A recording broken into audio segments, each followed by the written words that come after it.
इसीलिए हमें खुद पार्किंग के लिए जगह नहीं मिली। अभी तक हमें यहाँ पहुँचना है और इधर भी 2 लाइन्स लगी है।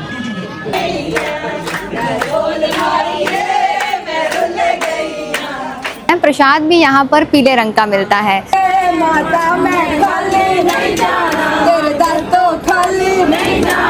आप देखोगे तो हर हवन कुंड पर यज्ञ हो रहा है। इस टाइम आप भीड़ देख सकते हैं, कितनी ज्यादा भीड़ है। जब हमने माथा टेका था तब 2 लाइनें थी। जब पूरे कांगड़ा में भूकंप था तो इस मंदिर में सिर्फ और सिर्फ माता रानी की चरण पादुकाएं हिली थी, बाकी पूरा मंदिर वैसे का वैसा ही रहा था।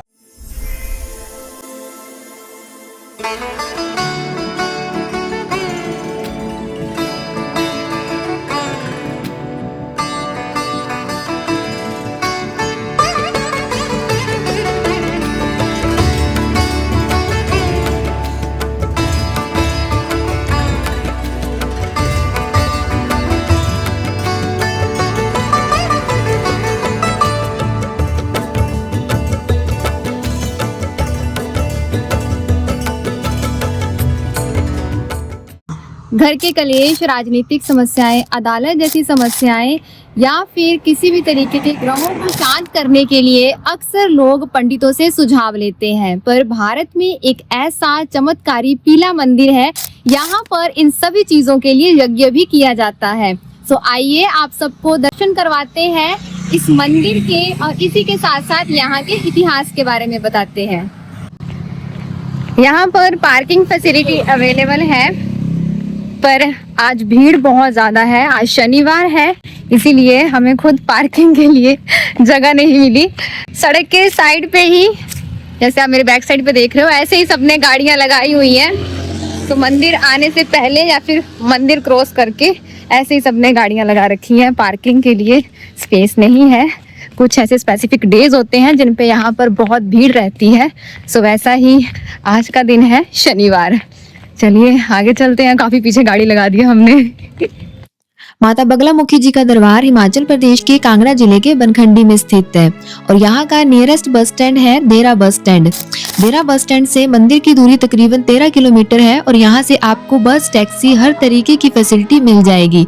और अगर आप माता चिंतपूर्णी जी और ज्वाला जी के दरबार आ रहे हैं तो इस मंदिर में जरूर आए। यह मंदिर बिल्कुल रोड के साइड पे है, तो आप आराम से दर्शनों के लिए जा सकते हैं। यहाँ पर 2 व्हीलर्स की पार्किंग अलग है और 4 व्हीलर की अलग से है। मंदिर में प्रवेश करते ही आपको प्रसाद की दुकानें मिल जाएंगी। यहाँ से आप माता रानी के लिए प्रसाद लेकर जा सकते हैं। हर एक चीज आपको यहाँ पीली दिखने वाली है, चाहे वो प्रसाद हो, माता रानी की चुनरी हो या फिर श्रृंगार का सामान हो। यहाँ पर जो फूल चढ़ाए जाते हैं माता रानी को, वो भी पीले रंग के होते हैं। मंदिर में प्रवेश करते ही आपको बहुत बड़ा जूता घर मिलेगा। यहाँ पर आप जूते चप्पल उतार के आगे दर्शनों के लिए जा सकते हैं। आइए हम सब दर्शन करते हैं माता रानी के।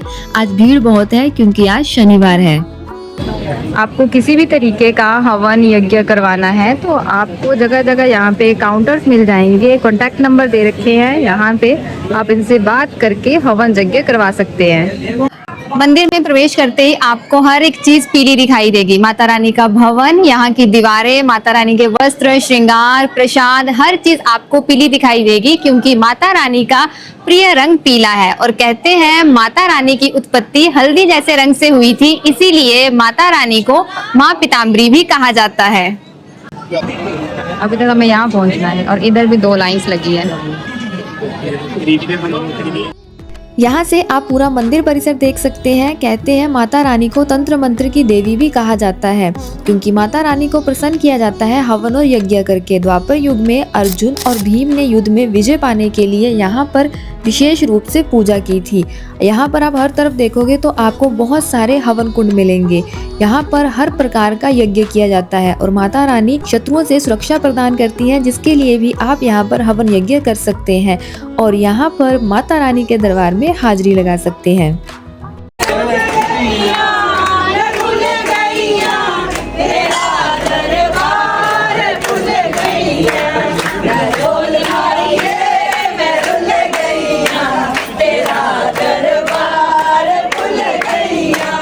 अभी आपने बहुत ही प्यारा भजन सुना, कैसे श्रद्धालु मंत्र मुग्ध होकर भजन गा रहे हैं। माता रानी के दरबार में अखंड ज्योति है जो कि हर समय प्रज्वलित होती रहती है। जाना नहीं दरनू छड़ के मैं बैठी चोली अटके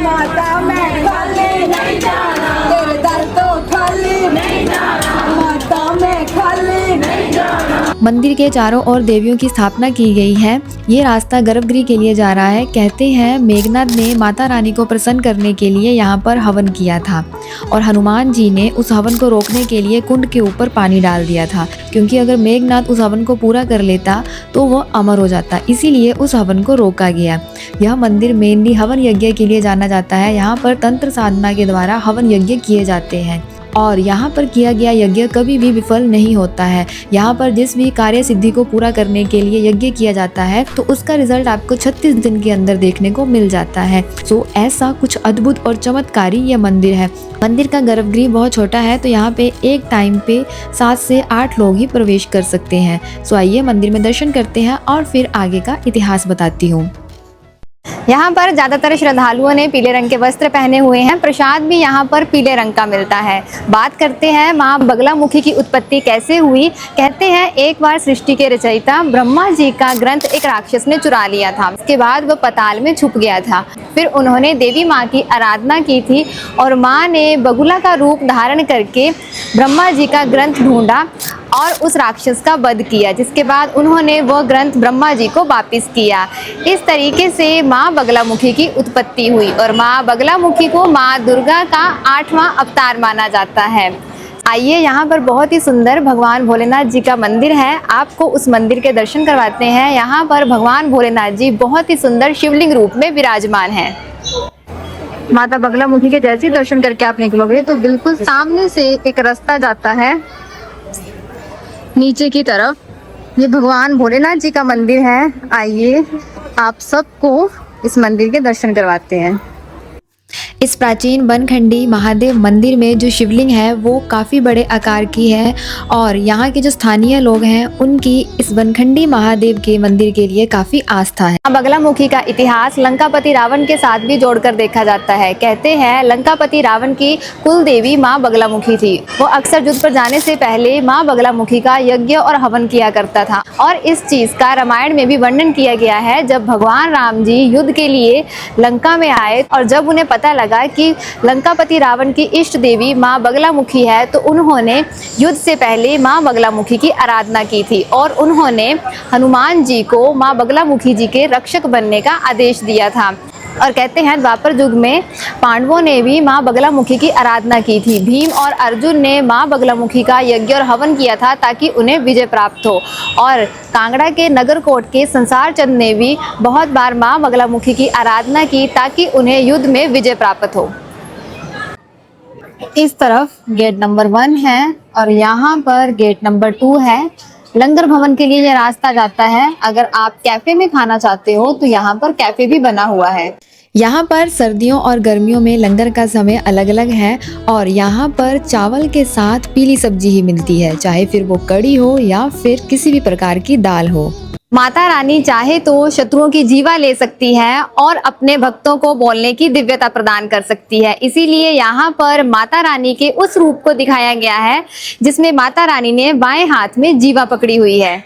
पूरे भारत में माता रानी का यह मंदिर हवन और यज्ञ के लिए प्रसिद्ध है। आप यहाँ पर देखोगे तो जगह जगह हवन होते हैं और बहुत सारे काउंटर बने हुए हैं। यहाँ से आप हवन यज्ञ के लिए जो भी जानकारी हो प्राप्त कर सकते हैं। आप इस तरफ ही देखेंगे तो लोग हर जगह हवन यज्ञ करवा रहे हैं। यहाँ पर जो मेन दिन होते हैं मंगलवार, वीरवार, शनिवार और रविवार, इन दिनों पे लोग यज्ञ करवाते हैं। वैसे तो हर दिन यहाँ पर यज्ञ होता रहता है पर इन 4 दिनों पर यज्ञ का खास महत्व है। आप देखोगे तो हर हवन कुंड पर यज्ञ हो रहा है।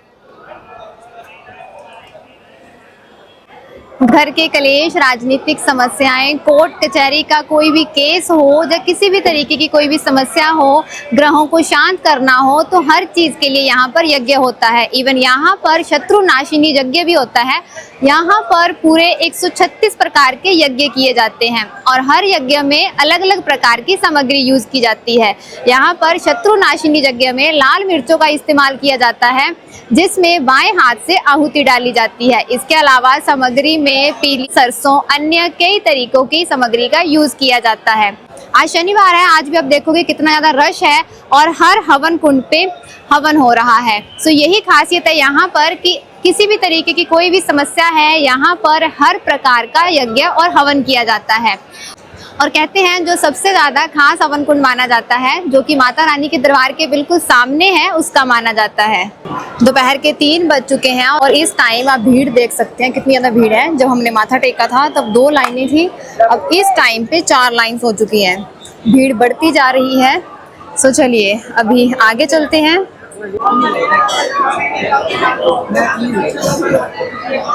अगर आप मंदिर के स्ट्रक्चर को देखोगे तो बहुत पुराना इस मंदिर का स्ट्रक्चर है और कहते हैं 1905 में भूकंप आया था।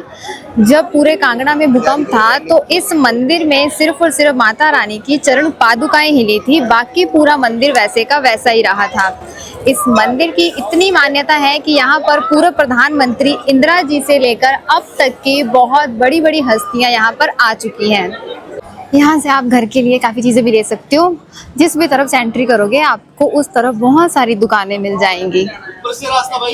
यहाँ पर अलग अलग गेट बने हुए हैं और अलग अलग गेट से पार्किंग भी अलग अलग है यहाँ पे, बट आज सारी की सारी फुल थी जिस टाइम हम आए थे, इसीलिए हमें गाड़ी रोड पे ही पार्क करनी पड़ी थी। तो आप जिस भी साइड से एंट्री लोगे आपको उस साइड पे प्रसाद की दुकानें मिल जाएंगी, आप वहाँ से प्रसाद ले सकते हो।